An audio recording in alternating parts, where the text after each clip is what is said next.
안녕하세요. 매스플 수학운동의 구리스입니다. 중학교 1학년 소인수분해 단원에 대해서 공부하도록 하겠습니다.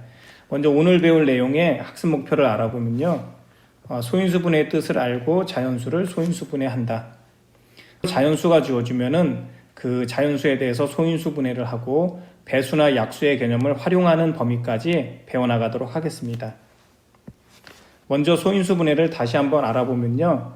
10이라는 수가 있으면은 자연수의 곱으로 나타내는 것, 즉 1 곱하기 12, 2 곱하기 6, 3 곱하기 4 이렇게 하는 것을 수에 대한 분해라고 하고요. 여기서 나오는 하나하나를 인수라고 합니다. 그런데 특별히 이렇게 분해를 하는데 2의 제곱 곱하기 3이라고 하면은 이때 나오는 인수들은 소수인 인수이거든요. 소수인 인수. 이렇게 분해하는 것을 소인수 분해라고 합니다.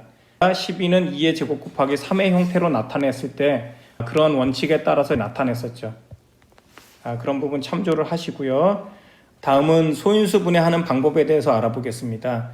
크게 세 가지가 있습니다. 그런데 각각의 경우는 거의 유사하다고 볼 수 있기 때문에 첫 번째 내용을 잘 확인하시고 두 번째, 세 번째 함께 해보시면 될 것 같습니다.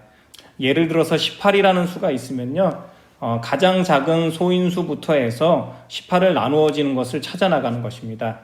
18은 2의 배수니까 2 곱하기 9 하면은 2는 소수지만 9는 소수가 아니기 때문에 또다시 9를 분해하게 됩니다. 그래서 2 곱하기 3 곱하기 3 2나 3은 전부 다 소수기 때문에 거듭제곱 형태로 써서 2 곱하기 3의 제곱으로 나타내면은 18에 대해서 소인수 분해를 한 것이고요. 두 번째 방법은 실제적으로 직접 나누는 것입니다. 18이 있으면은 가장 작은 소수로부터 해서 2로 나눕니다. 9, 2 이제 3으로 나누죠. 3 이렇게 나눕니다. 여기에 나오는 몫이 소수가 될 때까지 나누게 됩니다. 몫이 소수가 될 때까지 나눠서 소인수 분해를 할 수가 있습니다. 세 번째는 수용도를 이용하는 것입니다. 18이 있으면은 18은 2, 9 2는 소수지만 9는 소수가 아니기 때문에 또다시 9를 나누면 3, 3 여기에 나오는 세 개의 인수 소인수 분해를 하는 것입니다. 그래서 소인수 분해를 하게 되면은 2 곱하기 3의 제곱이 된다는 것을 알 수 있죠. 예제 2번 보시겠습니다. 그러면은 소인수 분해를 해서 어떻게 활용할 것이냐가 중요하거든요. 소인수 분해는 일반적으로 큰 수의 구성 요소를 찾아서 큰 수를 간략하게 거듭제곱 형태로 나타내서 구성 요소를 알고 배수나 약수의 개념을 함께 활용할 수 있다는 것이죠. 예를 들자면 여기 보기에 나와 있는 것처럼 28이 있는데 28은 2 곱하기 14 얘는 2 곱하기 2 곱하기 7이니까 소인수 분해를 하면은 2의 제곱 곱하기 7이 되잖아요. 소인수 분해된 것을 통해서 약수의 개수를 구할 수가 있습니다.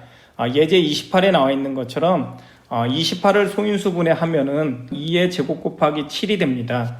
근데 이것을 통해서 28이라는 숫자는 구성 요소가 소인수가 2와 7이죠. 그리고 2는 제곱까지 가능하기 때문에 여기에 나와 있는 것처럼 첫 번째 1, 2의 제곱이 가능하고요. 이쪽은 1, 7이 가능하죠. 1이라는 것은 2의 0제곱이 되는 것이죠. 2의 0제곱. 이쪽에 1은 7의 0제곱. 1은 항상 모든 수의 소인수기 때문에 이를 항상 갖고 간다라는 것을 생각하시면은 좀 더 이해하기 편하실 겁니다. 소인수 분해를 통해서 약수의 개수를 찾으면은 약수의 개수는 1 더하기 2 곱하기 1 더하기 1 해서 개수는 6개가 된다는 사실을 알 수가 있죠.